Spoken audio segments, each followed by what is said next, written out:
വളർച്ചയുടെ പടവുകൾ കയറുമ്പോൾ ബന്ധുക്കളെ കുത്തുവിളക്കുകൊണ്ട് കുത്തിവീഴ്ത്തുന്ന രാഷ്ട്രീയ നാടകമാണ് ഇപ്പോൾ മഹാരാഷ്ട്രയിൽ ആവർത്തിക്കുന്നത്. ഇന്ത്യൻ രാഷ്ട്രീയത്തിന്റെ മറുകര കണ്ട 83 വയസ്സു തികഞ്ഞ ശരത് പവാർ എന്ന രാഷ്ട്രീയ ഭീമാചാര്യർക്ക് തന്റെ സഹോദരപുത്രൻ അജിത് പവാറിന്റെ 19ാമത്തെ അടവിൽ അടിപതറിയിരിക്കുകയാണ്. NCP എന്ന സ്വന്തം പാർട്ടിയുടെ പേരും ചിഹ്നവും നഷ്ടമായ പവാർ അക്ഷരാർത്ഥത്തിൽ പവർ പോയ പോലെ ആയിരിക്കുകയാണ്. മഹാരാഷ്ട്രയിൽ അജിത് പവാറിന്റെ നേതൃത്വത്തിലുള്ള NCP വിഭാഗത്തെ ഔദ്യോഗിക വിഭാഗമായി തിരഞ്ഞെടുപ്പ് കമ്മീഷൻ അംഗീകരിച്ചിരിക്കുകയാണ്. പാർട്ടിയുടെ പേരും ക്ലോക്ക് ചിഹ്നവും ഇവർക്ക് ഉപയോഗിക്കാമെന്നാണ് കമ്മീഷൻ അറിയിച്ചിരിക്കുന്നത്. കമ്മീഷന്റെ ഈ തീരുമാനം പാർട്ടിയുടെ ആകെയുള്ള 87 MLA-മാരിൽ അജിത് പവാറിന്റെ പക്ഷത്താണ്. പാർട്ടിയുടെ പ്രഖ്യാപിത ലക്ഷ്യങ്ങൾ, ഭരണഘടന എന്നിവയും അജിത് പവാർ പക്ഷത്തെ അംഗീകരിക്കുന്നതാണെന്നും കമ്മീഷൻ ഉത്തരവിൽ പറയുന്നു. ശരത് പവാറിന്റെ നേതൃത്വത്തിലുള്ള സംഘത്തിന് NCP ശരത് ചന്ദ്ര പവാർ എന്ന പേരാണ് കമ്മീഷൻ നൽകിയത്. മഹാരാഷ്ട്ര വികാസ് അഘാഡി സഖ്യത്തിന് കനത്ത തിരിച്ചടിയായി കഴിഞ്ഞ വർഷം ജൂലൈയിലാണ് NCP പിളർത്തി അജിത് പവാർ ഏകനാഥ് ഷിൻഡെ നയിക്കുന്ന ശിവസേന BJP-യിൽ ചേരുന്നത്. ഇതിനു പിന്നാലെ മഹാരാഷ്ട്ര ഉപമുഖ്യമന്ത്രിയായി അജിത് പവാർ ചുമതലയേൽക്കുകയും ചെയ്തു.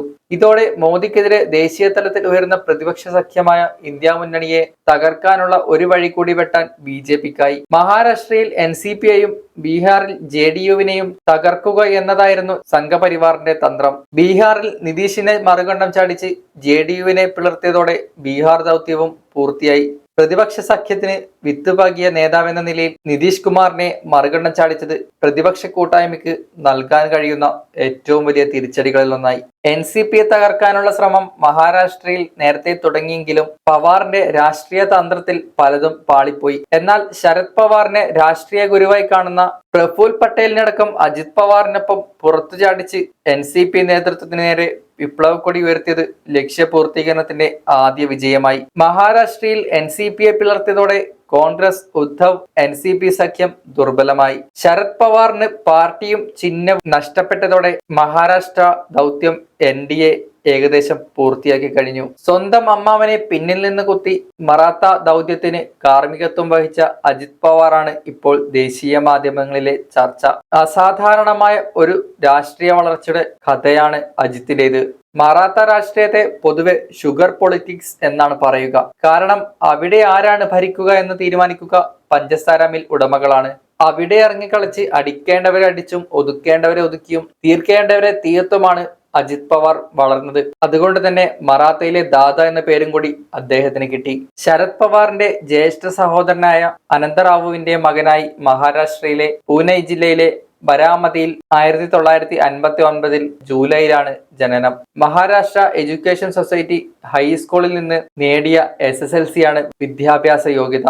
തുടർ പഠനത്തിനായി കോളേജിൽ പോയെങ്കിലും കോഴ്സ് പൂർത്തിയാക്കിയില്ല. ചുരുക്കി പറഞ്ഞാൽ 10ാം ക്ലാസും ഗുസ്തിയുമാണ് കക്ഷിയുടെ മൂലധനം. പ്രശസ്ത ചലച്ചിത്രകാരൻ V ശാന്താറാമിനൊപ്പം പ്രവർത്തിച്ചിട്ടുള്ള ആളാണ് അജിത്തിന്റെ പിതാവ് അനന്തറാവു. ഇളയച്ചന്റെ വഴിയെ രാഷ്ട്രീയത്തിലെത്തി.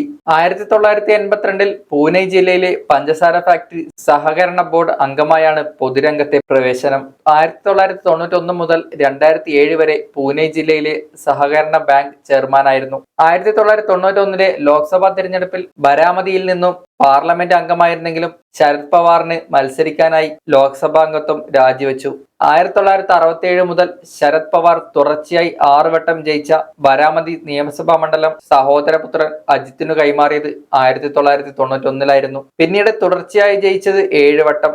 പ്രശ്നങ്ങൾ കത്തിക്കയറുന്നത് കഴിഞ്ഞ ലോക്സഭാ തിരഞ്ഞെടുപ്പോടെയാണ്. 1991 സുധാകര റാവു നായിക് മന്ത്രിസഭയിൽ ആദ്യമായി സംസ്ഥാന കൃഷി വകുപ്പ് മന്ത്രിയായ അജിത് പിന്നീട് 5 തവണ കൂടി ക്യാബിനറ്റ് വകുപ്പിന്റെ മന്ത്രിയായി. 2010 അശോക് ചവാൻ മന്ത്രിസഭയിൽ ആദ്യമായി ഉപമുഖ്യമന്ത്രിയായി തിരഞ്ഞെടുക്കപ്പെട്ടു. പിന്നീട് പൃഥ്വിരാജ് ചവാൻ, ദേവേന്ദ്ര ഫഡ്നാവിസ്, ഉദ്ധവ് താക്കറെ മന്ത്രിസഭയിൽ വീണ്ടും ഉപമുഖ്യമന്ത്രിയായി. അന്നൊക്കെ ശരത് പവാറിന്റെ മനസാക്ഷി സൂക്ഷിപ്പുകാരനും വലങ്കൈയുമായിരുന്നു അജിത് പവാർ. അമ്മാവൻ തല്ലാൻ പറഞ്ഞാൽ മരുമകൻ കൊല്ലും. കയ്യൂക്കിന്റെയും ഗുണ്ടായുസത്തിന്റെയും ബലത്തിലാണ് അജിത് വളർന്നത്. പക്ഷെ ഒരു ഘട്ടം കഴിയുമ്പോൾ അയാൾ തനിക്കെതിരെ തിരിയുമെന്ന് ശരത് പവാർ സ്വപ്നത്തിൽ പോലും കരുതിയിട്ടുണ്ടാവില്ല.